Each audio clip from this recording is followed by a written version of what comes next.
ಇತ್ತೀಚಿನ ದಿನಗಳಲ್ಲಿ ಕೆಲವು ಬೆಳವಣಿಗೆಗಳಾಗ್ತಿದೆ. ನನಗನ್ಸಿದ್ದು ಕರ್ನಾಟಕದಲ್ಲಿ ಮೋಸ್ಟ್ ಇನ್ಎಫಿಷಿಯಂಟ್ ಅಸಮರ್ಥ ವಿರೋಧ ಪಕ್ಷದ ನಾಯಕರು ಯಾರಾದರೂ ಇದ್ದರೆ ಅದು ಆರ್ ಅಶೋಕ್ರವರು. 1962ಗಿಂತ ಮುಂಚೆ ನಮಗೆ ಅಧಿಕೃತವಾಗಿ ವಿರೋಧ ಪಕ್ಷದ ನಾಯಕರು ಅಂತ ನಮ್ಮ ವಿಧಾನಸಭೆಯಲ್ಲಿ ಇರಲಿಲ್ಲ. ಮೊದಲ ಬಾರಿಗೆ ಶಿವಪ್ಪನವರು ಆಯ್ಕೆ ಆದರು, ನಂತರ ಸಿದ್ದವೀರಯ್ಯನವರು, ಮತ್ತು ದೇವೇಗೌಡ ಸಾಹೇಬರು, SR ಬೊಮ್ಮಾಯಿ ಸಾಹೇಬರು, ಬಂಗಾರಪ್ಪ ಸಾಹೇಬರು ಮತ್ತು ನಮ್ಮ ಸಿದ್ದರಾಮಯ್ಯ ಸಾಹೇಬರು, ಇವರೆಲ್ಲರೂ ವಿರೋಧ ಪಕ್ಷದ ನಾಯಕದ ಸ್ಥಾನವನ್ನು ಯಶಸ್ವಿಯಾಗಿ ನಿಭಾಯಿಸಿದವರು. ಆದರೆ ಮೋಸ್ಟ್ಲಿ BJP ಅವ್ರಿಗೆ ಗತಿ ಇರಲಿಲ್ಲ ಅನಿಸುತ್ತೆ. ಮೋಸ್ಟ್ಲಿ ಅಂಥ ನಾಯಕ ಇರಲಿಲ್ವೇನೋ ಅನಿಸುತ್ತೆ. ಆರ್ ಅಶೋಕ್ ಅವ್ರನ್ನ ಆಯ್ಕೆ ಮಾಡಿದ್ದಾರೆ.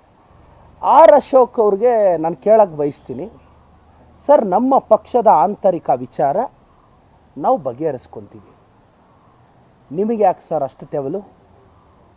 ನಮ್ಮ ಪಕ್ಷದ ಆಂತರಿಕ ವಿಚಾರ, ನಮ್ಮ ವರಿಷ್ಠರಿದ್ದಾರೆ, ನಮ್ಮ ನಾಯಕರಿದ್ದಾರೆ, ಅದನ್ನು ಬಗೆಹರಿಸ್ಕೊತೀವಿ. ವಿರೋಧ ಪಕ್ಷದ ನಾಯಕರು ಇಶ್ಯೂಸ್ ಮೇಲೆ ಮಾತಾಡಬೇಕು. ನೆನ್ನೆ ಎಲ್ಲೋ ಮಾತಾಡ್ತಾರೆ, ಯಾರು ಅರ್ಜಿ ಕೊಟ್ಟಿದ್ರು ಇವರಿಗೆ ಹಾಲಿನ ದರ ಹೆಚ್ಚಿಸೋದಕ್ಕೆ ಅಂತ. ಅಲ್ಲ, ಮುಖ್ಯಮಂತ್ರಿ ಸ್ಥಾನದಲ್ಲಿರೋರು ಯಾರಾದರೂ ಅರ್ಜಿ ಕೊಡೋವ್ರಿಗೂ ವೆಯ್ಟ್ ಮಾಡ್ತಾ ಕೂರ್ಬೇಕಾ? ಇವತ್ತು ಕೋಲಾರ ಚಿಕ್ಕಬಳ್ಳಾಪುರದಲ್ಲಿ ಹಾಲಿನ ಉತ್ಪಾದನೆ ಕಳೆದ ವರ್ಷಕ್ಕಿಂತ 15% ಹೆಚ್ಚಾಗಿದೆ. ನಾವು ರೈತರಿಗೆ ಹಾಲನ್ನು ವಾಪಸ್ ತೊಗೊಂಡೋಗಿ ಅಂತ ಹೇಳೋಕ್ಕಾಗಲ್ಲ. ಸೊ ಸ್ಟ್ರಾಟಜಿಕ್ ಡಿಸಿಷನ್ ಏನಾಗಿತ್ತು? ಓಕೆ, ಒಂದು 50 ml ಜಾಸ್ತಿ ಮಾಡಿ ಅದಕ್ಕೆ ತಕ್ಕಂತೆ ಒಂದು 2 ರೂಪಾಯಿ ಜಾಸ್ತಿ ಮಾಡೋಣ ಅಂತಷ್ಟೇ.